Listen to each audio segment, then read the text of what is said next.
क्या बात हद हो गई साहब, दिन दहाड़े एक आदमी मैडम का पर्स लेकर भाग गया। पर्स में कुछ ज्यादा तो नहीं था? नहीं, ऐसे कोई 8-10 हजार, मगर कुछ इम्पोर्टेंट पेपर्स थे। Oh, I am sorry. Excuse me, ये आपका पर्स। Thank you. तुम्हें ये पर्स कहाँ मिला? मैं उसके पीछे भागा था। हाँ राइट, ये उसके पीछे भागा था। मैंने उसे आगे पकड़ लिया, वो तो निकल गया लेकिन मैंने उससे पर्स छीन लिया। देख लीजिए सब ठीक है ना? मुझे तो बस इन पेपर्स की फिक्र थी। ये लो, तुम ये रख लो। नहीं नहीं, शर्मिंदा मत कीजिए, मैंने जो किया मेरा फर्ज था। अच्छा, नमस्कार। सुनो, तुमने मेरी मदद की है, मैं तुम्हारे लिए कुछ कर सकती हूँ? जी, कहीं कोई नौकरी दिला सकती है? मैं बहुत तकलीफ। अरे देखो, क्या हुआ इसे? मैडम आप बैठ जाइए ना। मैं ठीक हूँ। डॉक्टर? चिंता की कोई बात नहीं है, ऑल राइट, अब होश में है। लेकिन वो बेहोश हो क्यों गया था? बेचारा कोई बेरोजगार नौजवान लगता है, स्टमक बिल्कुल खाली था। मेरे ख्याल से कम 2-3 दिन से उसने खाना ही नहीं खाया होगा, इसलिए बेहोश हो गया। कमाल है, 3 दिन भूखा रहने के बावजूद आपका नोटिस से भरा बैग वापस कर दिया। हाँ, मैडम तो बाद में इनाम भी दे रही थी, वो भी लेने से इनकार कर दिया।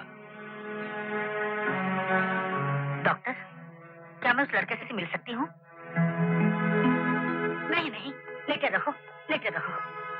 मैं ठीक हूँ, बैठिए ना।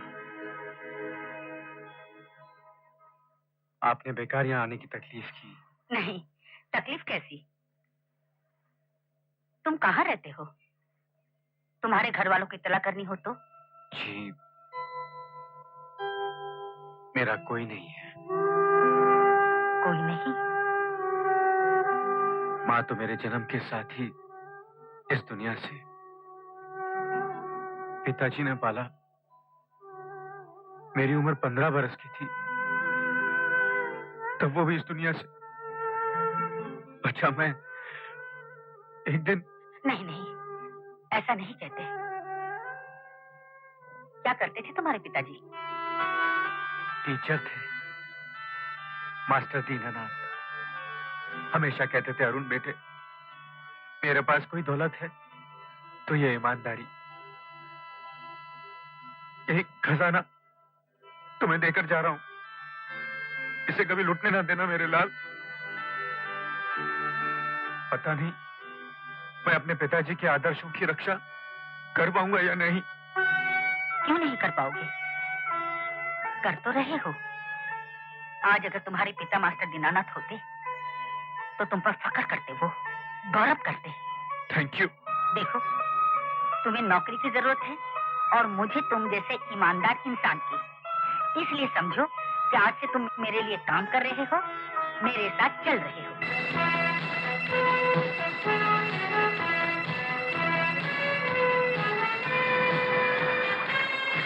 आओ। Welcome madam. नमस्ते जी। मैडम आप ठीक तो हैं? हाँ, क्यों? क्या हुआ है मुझे? जी, मुझे ऐसी खबर मिली थी कि किसी चोर ने आपका बैग। और ये खबर मिलते ही बलवंत जी के हाथ पांव ऐसे बर्फ की तरह ठंडे हो गए कि। आप तो मेरा नेचर जानती हैं। ये अरुण है, इसी ने उस चोर से मेरा बैग छीना था। Oh, I see. Thank you very much. Alright. अब अरुण यही काम करेगा। एंथनी। Yes madam. एंथनी, इनका सामान ऊपर गेस्ट रूम में ले जाओ। ओके मैडम, वो सामने रहा आपका कमरा। वो नहीं, आपका कमरा इधर है, आइए। वो कमरा तो बरसों से बंद है, आइए सर। वो कमरा बरसों से क्यों बंद है? वो मैडम का इकलौते बेटे रवि साहब का कमरा था। अच्छा। आपको अपना कमरा पसंद आया sir? Very nice.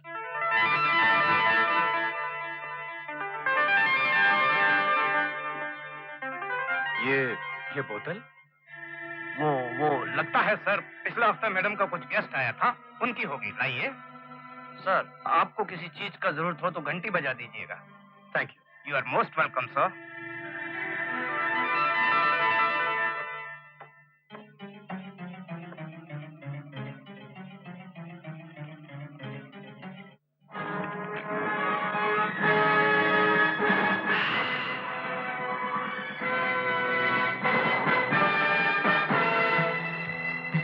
Coffee plantation देख रहे हो ना, ये सब हमारे हैं, इधर भी उधर भी। ये सारी जमीन आपकी है? कहाँ तक है? जहाँ तक नजर जाती है वहाँ तक, और उसके बाद भी।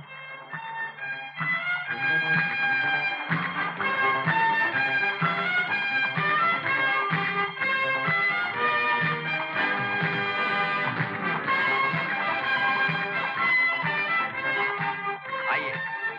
और good morning. Good morning madam. Morning madam. Morning madam. ये लो। मैडम एक चेक और। ओहो, तुम लोगों ने मुझे दस्तखत करने की मशीन समझ रखा है। चलो लो।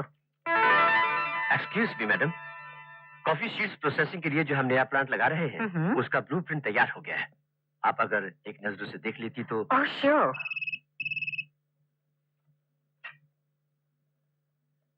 प्रिंसिपल साहब, ठीक है, मैं आती हूँ। आपने मुझे पिछली बार कहा था कि बच्चों के लिए म्यूजिक क्लास खोलना चाहते हैं, क्या हुआ उसका? उसके लिए सबसे पहले एक म्यूजिक टीचर की जरूरत होगी। तो क्या ऐड दे दीजिए, म्यूजिक टीचर भी मिल जाएगी। हाँ, मेरे ख्याल से साइंस लैब के सामान के साथ साथ म्यूजिकल इंस्ट्रूमेंट्स भी मंगवा लेनी चाहिए। मैडम, आपकी दरियादिली का फायदा उठाने में अब तो मुझे शर्म आने लगी है।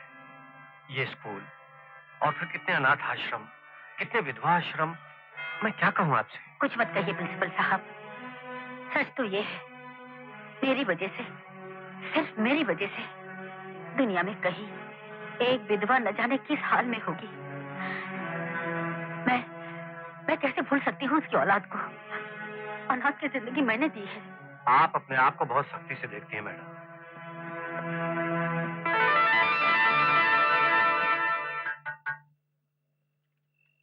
हाँ?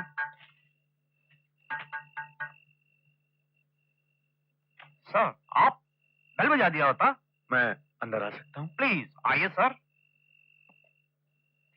कमरा काफी अच्छा है एंथनी। मैडम अपने नौकरों का बहुत ख्याल रखती हैं। मैं कुछ कर सकता हूँ आपके लिए? एंथनी, 2 ग्लास ले आओ। मुझे अकेले पीने की आदत नहीं है। जी? अरे तकल्लुफ मत करो, जाओ 2 ग्लास ले आओ। Okay sir. Good afternoon. तुम यहाँ कब से काम कर रहे हो? जिंदगी यहीं गुजार दी सर। एंथनी, मुझे ऐसा क्यों लगता है कि मैडम के पास सब कुछ है, मगर फिर भी जैसे वो बहुत अकेली है। आप ठीक समझा है साहब। उनके बेटे का गुजरने के बाद जो भी हुआ, मैडम उसका दुख आज भी अपने दिल पर लिए बैठी है। चीयर्स। चीयर्स। क्या हुआ था? मैडम के बेटे की जिंदगी में एक लड़की थी, मगर ये बात मैडम नहीं जानती थी।